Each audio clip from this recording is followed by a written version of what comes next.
किराँत धर्म दर्शनको महत्त्व। स्वागत छ हजुरहरूलाई भिडियोमा। भिडियोलाई अन्तिमसम्म हेरेर मन पर्यो भने लाइक शेयर कमेन्ट गर्नुहुनेछ पक्कै पनि। किराँत धर्म दर्शनको महत्त्व यस प्रकार छ है त।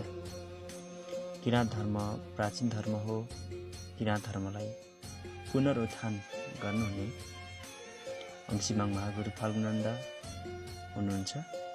उहाँ किराँत धर्म दर्शनदाता, महान समाज सुधारक, मोक्ष मुक्ति दाता, राष्ट्रिय विभूति हुनुहुन्छ। उहाँको आफ्नै सौन्दर्यता छ, आफ्नै महत्त्व छ। किराँत धर्ममा शान्ति, न्याय, अहिंसा, सम्मान, अधिकार, मानव अधिकार पूरा रूपमा रहेको हुन्छ।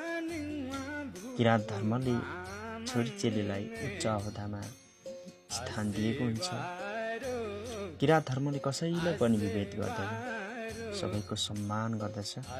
किराँत धर्मले पृथ्वी ब्रह्माण्ड सँगसँगै किराँत सभ्यता, किराँत भाषा, किराँत लिपि, किराँत संस्कार, संस्कृति, किराँत संस्कृति हावेको संरक्षण गराउँदै जीवन्त सृष्टि जगाउने कर्मकाण्ड गरिरहेको छ। किराँत धर्म एउटा अमृतमय प्रेम ईश्वरीय उपहार हो। नोगेन जय किराँत।